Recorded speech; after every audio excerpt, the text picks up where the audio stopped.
चलिए छत्तीसगढ़ की विधानसभा की ओर अब हम रुख करेंगे, जहां पर सदन में जोरदार हंगामा चल रहा है। केंद्र की योजनाओं को लेकर हंगामा सदन में जारी है। पीएम आवास योजना को लेकर विपक्ष ने सवाल दागे हैं सरकार पर और 11 लाख गरीबों के आवास छीनने का आरोप लगाया गया है। विपक्ष ने कमेटी बनाकर जांच कराने की भी मांग की है और रविंद्र चौबे ने इस दौरान कहा है कि आवास योजना को लेकर केंद्र भेदभाव कर रहा है।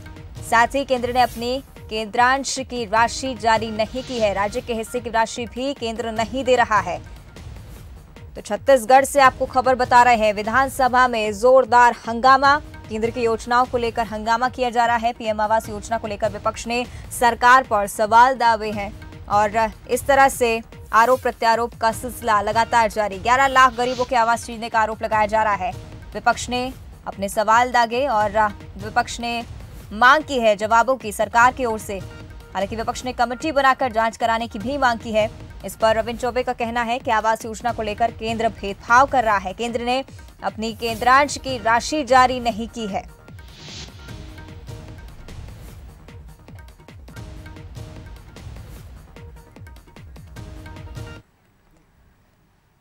तो रायपुर से हमारे विशेष संवाददाता मोहन तिवारी इस खबर पर हमारे साथ लाइव बने हुए हैं। मोहन, क्या कुछ चल रहा है विधानसभा में, विस्तार से जानना चाहेंगे।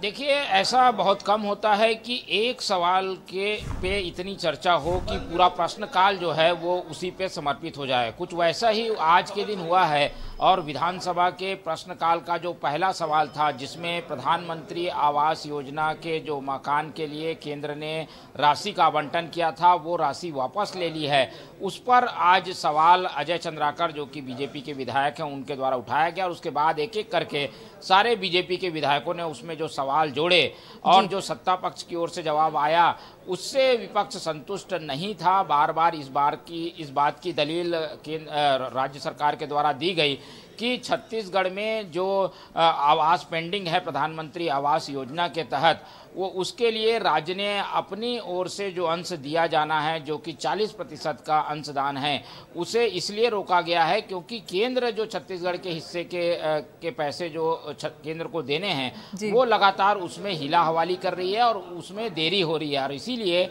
केंद्र सरकार की योजना को जो पैसा जाना चाहिए उसे रोक दिया गया है, जिसकी वजह से अब तक करीब 12 लाख मकान जो है वो बनने से रुके हुए हैं। अब केंद्र ने क्योंकि राशि भी वापस ले ली है, ऐसे में 1 साल तक इन मकानों के पूरा होने की संभावना भी नहीं है और इसी बात को लेकर सदन में आज जमकर हंगामा देखने को मिला। 50 मिनट इस पूरे सवाल के जवाब पर अलग अलग विषयों के माध्यम से चर्चा हुई, अलग अलग सवाल उठे, लेकिन जो जवाब था वो सत्ता पक्ष का हर बार की तरह वही था कि केंद्र अगर पैसे राज्य के देगी तभी राज्य अपना अंशदान देगा और तभी ये योजना आगे बढ़ पाएगी। लेकिन इससे बीजेपी के विधायक संतुष्ट नहीं थे और इसीलिए हमने देखा कि सारे जो बीजेपी के विधायक हैं उन्होंने गर्भगृह में जाकर प्रदर्शन किया। गर्भगृह में जाकर प्रदर्शन की वजह से उन्हें निलंबित कर दिया गया, कार्रवाई को 10 मिनट के लिए रोका गया। अभी फिर से कार्रवाई शुरू हुई है, लेकिन जैसा कि बीजेपी के विधायकों ने तय किया हुआ है कि इस मसले पर जवाब सरकार का आना चाहिए और इस मामले की पूरी जांच जो है वो सदन की कमेटी से होनी चाहिए। तो सदन की कमेटी से जांच की मांग को लेकर विपक्ष अड़ा हुआ है। हालांकि विपक्षी सदस्य निलंबित हो गए हैं, उनके निलंबन वापसी की घोषणा शायद विधानसभा अध्यक्ष कर सकते हैं, लेकिन हंगामा अभी भी सदन में इस मसले को लेकर हमें देखने को मिल रहा है। जी बिल्कुल, चलिए शुक्रिया मोहन इस तमाम जानकारी के लिए। और इस बीच बड़ा अपडेट उन्होंने दिया है कि पीएम आवास योजना को लेकर सदन में हंगामा तो चल ही रहा है और इस दौरान विधानसभा अध्यक्ष ने विपक्षी विधायकों को निलंबित कर दिया है। डॉक्टर रमन सिंह, धर्मलाल कौशिक, पुन्नूलाल मोहले को निलंबित किया गया है। उनके साथ साथ शिवरतन शर्मा, अजय चंद्राकर, सौरभ सिंह, बृजमोहन अग्रवाल को निलंबित कर दिया गया है। विपक्षी विधायकों ने जमकर हंगामा किया है सदन में और इस दौरान निलंबन की भी प्रक्रिया निभाई गई विधानसभा अध्यक्ष के द्वारा। पीएम आवास योजना का ये मुद्दा था जो कि सदन में गरमा रहा था और इसको लेकर लगातार विपक्ष निशाना साध रहा था सरकार पर। एग्जैक्ट आंकड़ा भी आपको बता देता हूं 2021 का। केंद्र सरकार ने लक्ष्य दिया था 4,48,867 का। इन्होंने इनकी इन पावर कमेटी ने स्वीकृत की 1,57,815 आवास। जब आपने उतने आवास स्वीकृत कर दिए और इसमें आप उसको देख ले परिशिष्ट को केंद्रांश आता है नहीं आता है, राज्यांश दोनों का उपलब्धता है, यह मैं नहीं जानता। मैं ये जानता हूं कि राज्यांश को आप जारी कर सकते हैं या नहीं कर सकते हैं, आप जाने, आपने 2 वर्ष का स्वीकृत किया। तो अब मेरा प्रश्न यह है इसमें कि आपने गरीबों की इस योजना में 4,51,000 2020-21 में वापस करने के कारण क्या थे?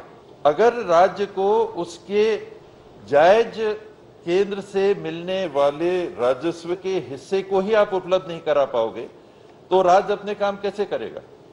और लोन लेने पड़ेंगे।